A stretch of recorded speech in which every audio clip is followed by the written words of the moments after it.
It's a completely different way to live your life. And I think that everybody is capable of living their life this way. In fact, I know everybody's capable. There's not one person down here that doesn't have a higher self. There's not one person on this planet that doesn't have a future self that's looking back at them, begging them to follow their heart. Not one. Not one. And so I think that these next 4 or 5 months is just this incredible opportunity to quickly let go of our baggage, let go of everything that's weighing us down. And yeah, so I don't know. I think this is a really cool time.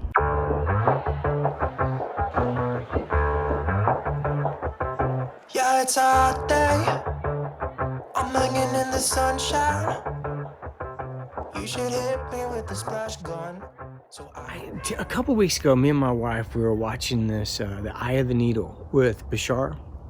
I've mentioned BASHAR in many of my videos in the past, and I don't really watch too much BASHAR anymore, just because once you kind of get it, then, I don't know, you don't really kind of need to be watching it.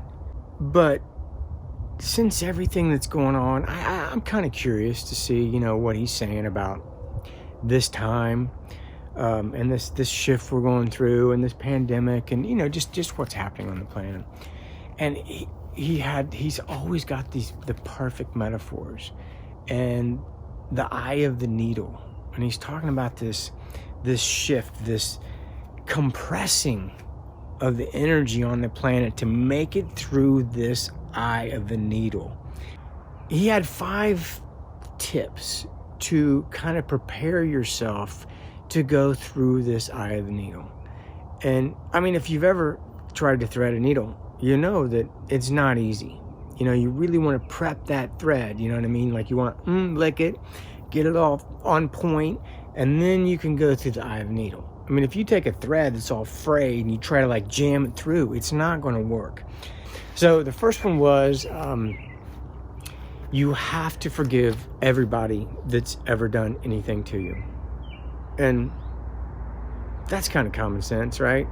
I mean, you should know that when you don't forgive somebody, oh my God, it takes so much energy. It takes so much energy to hold a grudge. I mean, especially could you imagine if something happens to you when you're young and somebody really does you wrong, and then you just hold that and it's just sucking up your energy, and you're just like in your pile of crap that you're carrying around, and it's like you don't want to forgive them because of what they did to you. You kind of want them to apologize. You kind of want them to like evolve, to like get out of this caveman mentality and all of a sudden realize, oh my God, I'm so sorry what I did to you. Well, you don't have time to do that anymore. You don't have time. You don't need anybody's apology. There's no more time waiting for people. You have to forgive them. Just think about it energetically. Every grudge you're holding, every limited belief you have about yourself that you learned from somebody, every fear-based belief is in this big bag of crap that you've been carrying around. Now, how are you going to go through this energetic eye of the needle with the big bag of crap? Dude, it's not going to work. It's not going to be easy. When you forgive somebody, when you truly forgive them, first of all, you take your energy back and you feel free. You feel light. You actually feel light when you forgive someone. Shouldn't that let you know how much of a weight it is, how much of a burden it has been throughout your life to hold on to these things? Because when somebody hurt you in the past, dude, that's the past you. That's not the you now. That's gone. So the first thing was to forgive everybody of everything they've ever done. And he did seem like this was kind of important. So, if you don't already do that, it might be a good time to just start like cutting some people some slack. And especially yourself. Because number 2 was you need to forgive yourself. And some people, it's easier for them to forgive other people than to forgive themselves. I should have known better. Why did I let it go on for so long? Why didn't I stand up? Why didn't I say, screw you? Why didn't I quit that job? Why didn't I do this? What?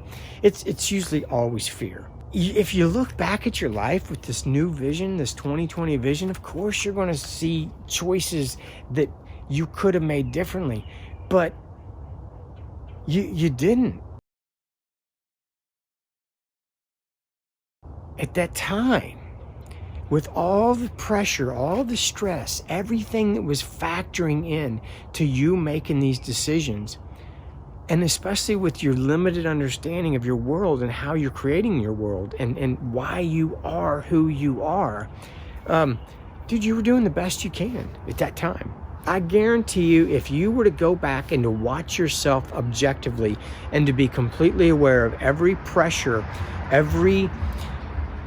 everything involved in those decisions, you would probably see that you really didn't have another choice. So lighten up on yourself.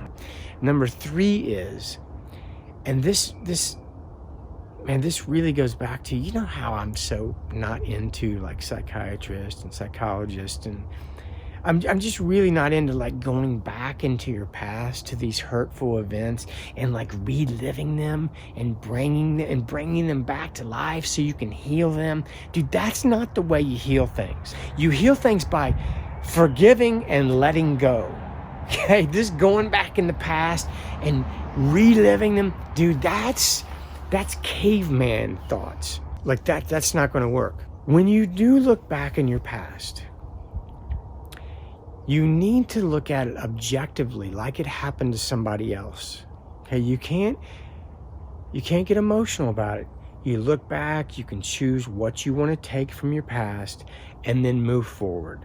And also number 3 was, you're not creating your future from your past. You have to let go of that past. I know that we have this idea that we're the sum total of all our experiences. That's caveman thinking. You have to let go of that. You have to realize that,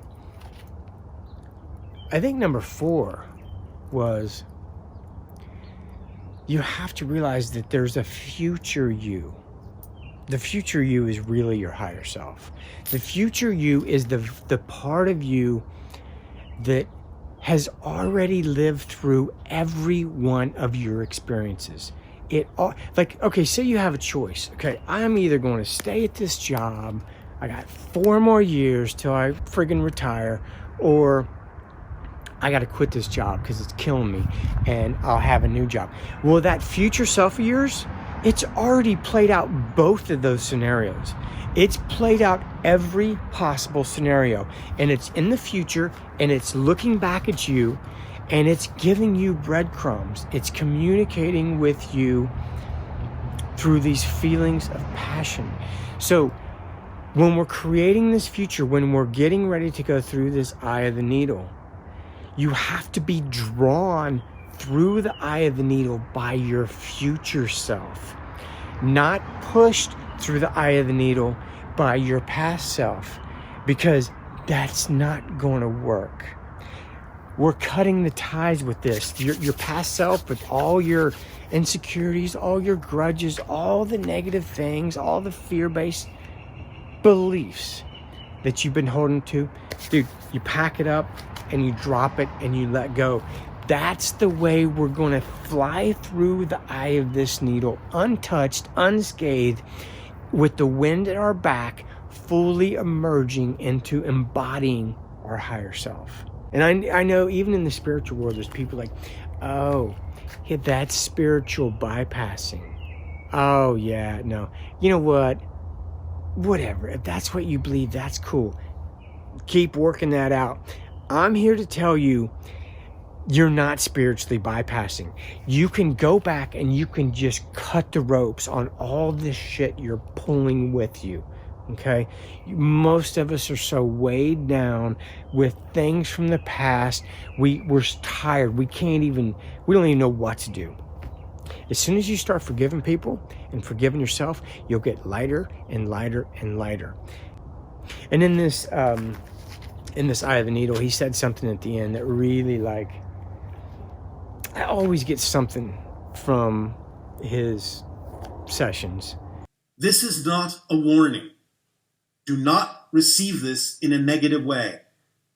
This is a description of how you can be far more empowered and far more free and far more joyful than you have ever been in your lives if you would but let go of those things that anchor you to the you are not.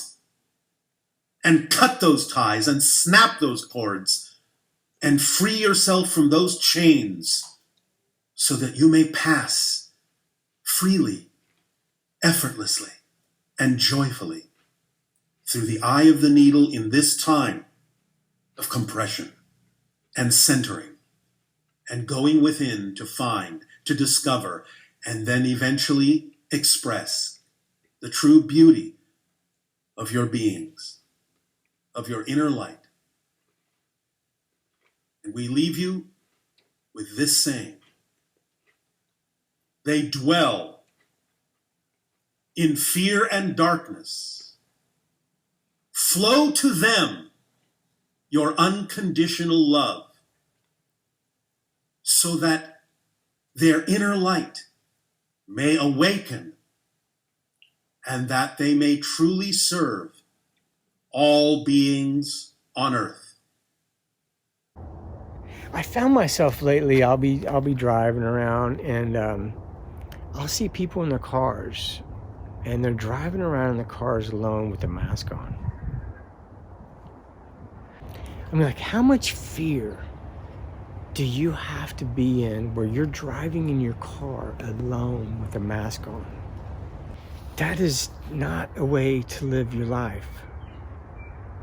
And I just have this weird feeling like if we don't let go of these fears, that they're going to amp up. Like, they're going to really amp up. And I think that when you let go of those fears, you're going to find yourself in this flow of life where there really is no fear. And it's a completely different way to live your life. And I think that everybody is capable of living their life this way. In fact, I know everybody's capable. There's not one person down here that doesn't have a higher self. There's not one person on this planet that doesn't have a future self that's looking back at them, begging them to follow their heart. Not one. Not one. Okay, that's about it. Like I said, I was going to make a video on 7 signs you're speaking to a caveman. Maybe I'll still make that sometime. Maybe my younger version will be the caveman, and I'll have a conversation and I'll show you the kind of beliefs and responses somebody has that's a caveman, because this shift we're going through, it's an evolution in your consciousness, and it's pretty easy to see who's making the shift and who's not. And so maybe now's a really good time to just bombard these cavemen with all the love that we can possibly muster. And maybe it'll spark that inner light in them, and they'll wake up real quick and they'll step into their own embodiment of their higher self and change their life. Okay, man, I hope you guys have an amazing week. I love you guys, and I will see you in my next video. I got a group session this weekend, I think, and then my regular sessions. So, okay, man, I love you guys, and I'll see you next week. Peace. If you're looking for some crazy, I'll tell you everybody's standing in a line for the water slide. You can come around. I always like to add one more thing. It's kind of a bummer. I had a friend of mine, he sent me these pictures, and they were of a school in France, and they're opening back up. And it was like these 5-year-olds and these 6-year-olds, and